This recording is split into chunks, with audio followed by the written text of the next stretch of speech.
Hey,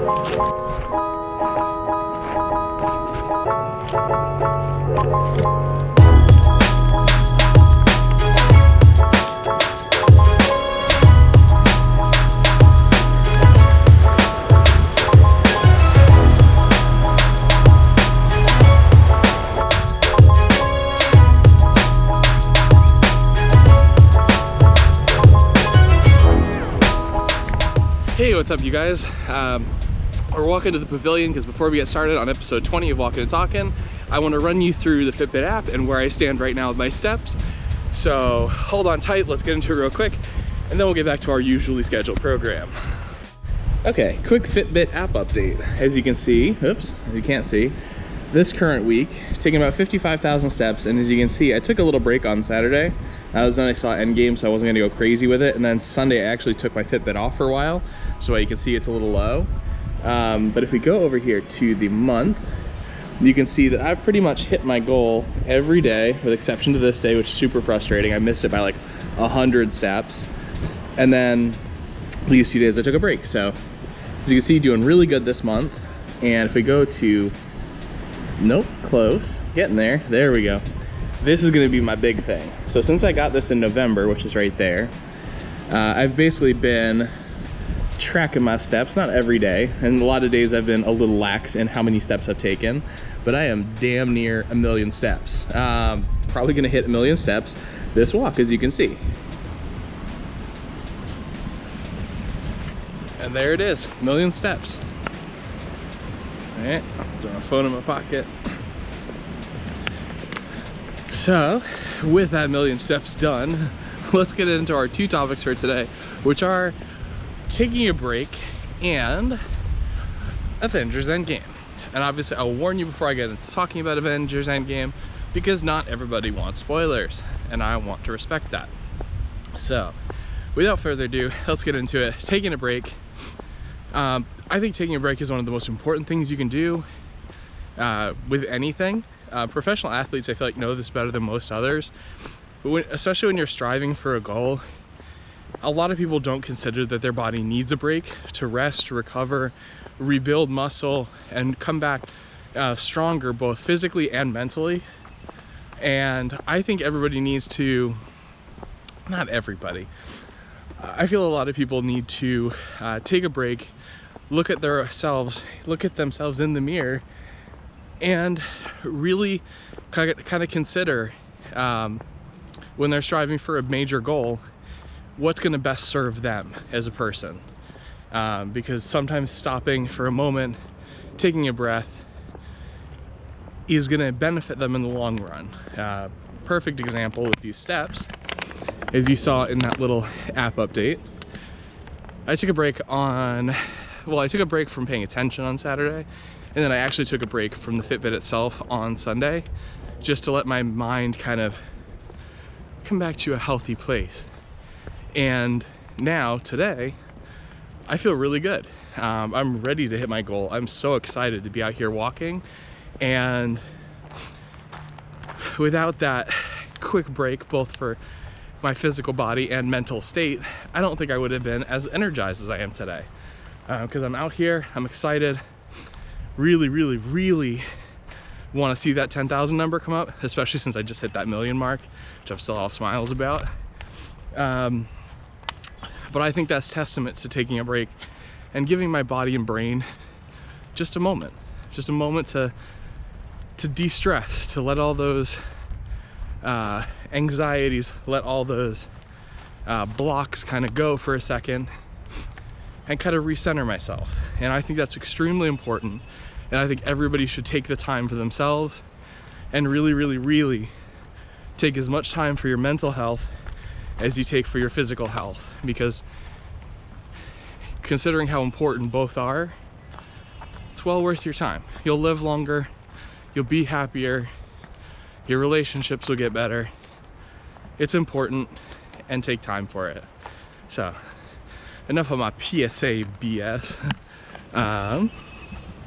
Let's navigate this muddy grossness. Okay. So yeah, that's my thing for today. is taking a break is a good thing. And I'm very glad I took my break. And I think everybody should consider taking a break. And when you take a break, oh, you should disconnect from everything. Not necessarily like throw your phone out the window or turn it off, but just leave it alone. Read. Go sit on a park bench or go sit on a beach. Don't bring your phone with you. For everybody, the level of unplugging is obviously different. There's some people who can't unplug for whatever reason. But if you can, taking that time to detox, it's good for your brain. It's good for your heart. It's good for everything. And so, that brings us to the other topic of today, Avengers Endgame. If you don't want spoilers, you've got about 5 seconds to turn this video off, pause it, go see Endgame, whatever you need to do. But it is now time for me to talk about my predictions and what I thought about the movie. And I'm not really going to hold back any spoilers. So you have been warned. Spoilers are ahead. Here we go. So as far as my predictions go, I'm not going to say I was spot on, but I was pretty close. I don't think I made any huge leap saying that this is probably going to be Tony's exit because his storyline was wrapping up. And I was really excited to see that they gave Cap the happy ending that he got.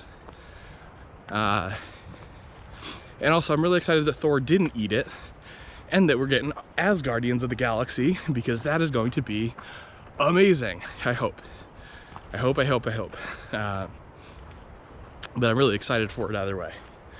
So as far as my long shot predictions go, I mean, I was pretty confident that they weren't bringing the X-Men in, and 100% sure we weren't getting a Deadpool cameo, but it was worth throwing that out there because it was a hope and a dream. And what the movie ended up being was a time heist, which pretty cool, I have to say. Story was great, character development was pretty good, the execution was wonderful. I would say some of my favorite bits, I loved how they brought Captain Marvel in, just blasting through Thanos'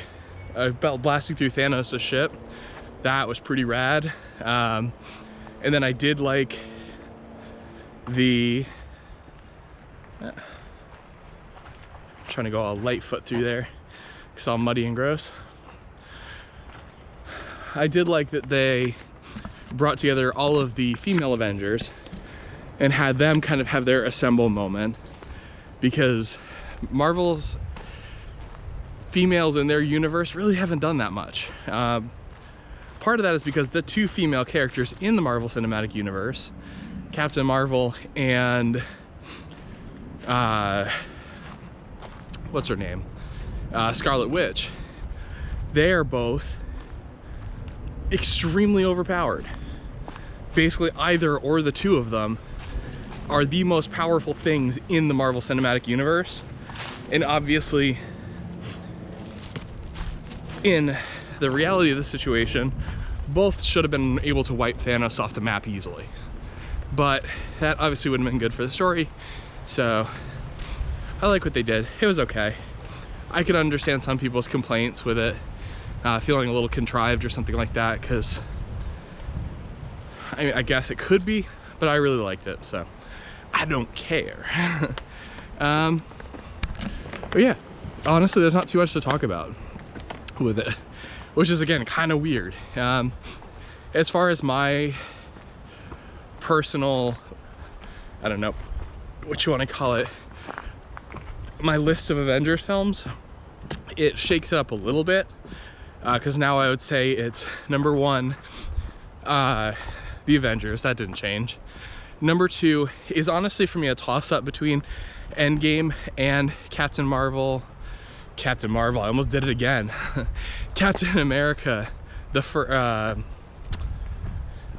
screwing up left and right today. Captain America Civil War, which also directed by the Russo brothers. Go figure. I feel like Endgame and Civil War could be kind of interchangeable for me as far as 2 and 3 go. And then for number 4, it's Infinity War, and number 5, Avengers Age of Ultron, because Ultron was kind of, yeah, that could have been way better. I think that's also too, I was just disappointed is anything by that movie. Ugh, sorry. Enough of my rambling. But if you, yeah, I don't know. The other part of it too is after seeing Endgame and feeling like Endgame and Infinity War should have been mashed into one movie. It would have been a really long movie, like 5 hours, but it brought me back to the reason why I didn't like Infinity War a little bit, which was that in Endgame, it felt a lot like the series finale of a TV show.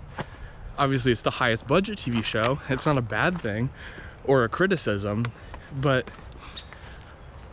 I wouldn't call Endgame a good movie.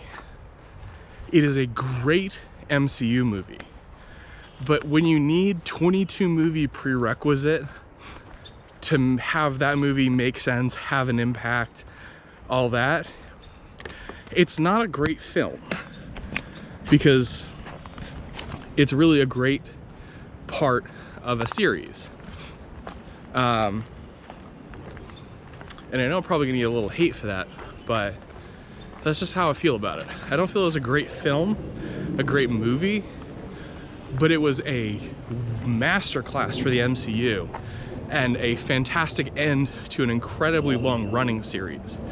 And I think since most long running series tend to end rather poorly, or the end is very unsatisfactory, I think this should be celebrated in a big way.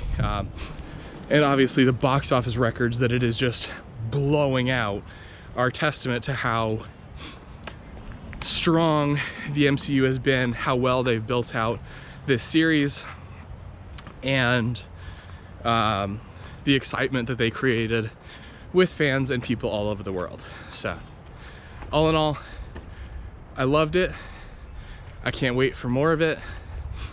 I can't wait for I think it's the 4th phase of the Marvel movies.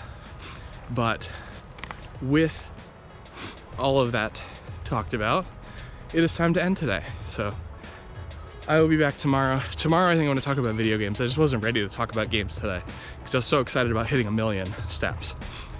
But I will join you all tomorrow. Tomorrow we'll talk about video games. Thank you for joining me. This has been episode 20, Walking and Talking. Peace. Bye.